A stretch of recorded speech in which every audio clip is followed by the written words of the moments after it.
अस्सलाम वालेकुम एवरीबॉडी। तो आज हम बहुत ही आसान लेकिन बहुत ही टेस्टी रेसिपी लाए हैं, वो है तोरी बनाने की रेसिपी। तो यहाँ हमने 1 किलो तोरी ले ली है और उसके साथ 4 बड़े टमाटर ले लिए हैं, तोरी को काट लिया है, 3 बड़ी प्याज ले ली है और प्याज और टमाटर दोनों को काट के हमने रख लिया है। अब हम क्या करेंगे कि इसमें हम ऑयल ऐड करेंगे और ऑयल ऐड करने के साथ साथ जो हमने प्याज काट के रखी है वो प्याज भी हम इसमें डाल देंगे। देखिए हमने प्याज डाल दी। प्याज डालने के बाद हम इसको अच्छे से पकाएंगे जब तक प्याज ब्राउन ना हो जाए, ठीक है ना।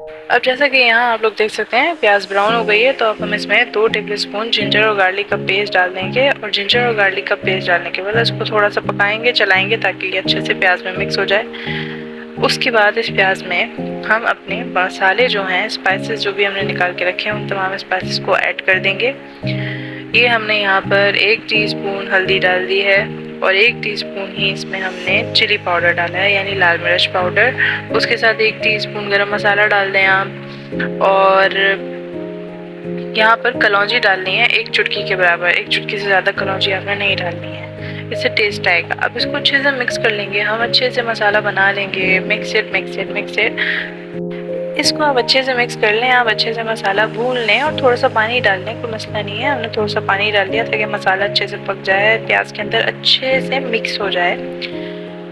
अब यहाँ पे इसको अच्छे से भूनने के बाद ये जो हमने डाला अपना सीक्रेट मसाला, ये हमने 1 टेबल स्पून डाला है और हमने टमाटर ऐड कर दिया। अच्छा, सीक्रेट मसाले की रेसिपी हम आपसे शेयर करेंगे बाद में, आप बिल्कुल परेशान ना हो और जल्द करेंगे। और ये है नमक हस्बे जायका आपने डाल दिया।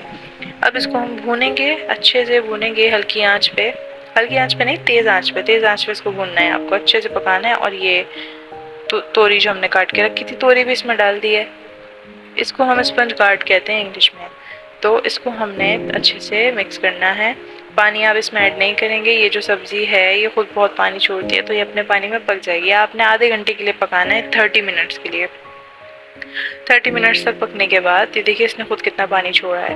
अब 30 मिनट्स पकने के बाद ये इसकी फाइनल लुक आई है, तेल जो है वो ऊपर आ गया है, परफेक्ट लुक आ चुकी है और ये तैयार है। इसके पकते दौरान हमने जो कढ़ाई वाली बड़ी मोटी मिर्चें होती हैं वो भी डाल दी थी। आपकी चॉइस है, आप डालें या ना डालें, मगर इससे सालन में टेस्ट आ जाता है, तो हमने डाली हैं और उसको धनिया से गार्निश कर दिया।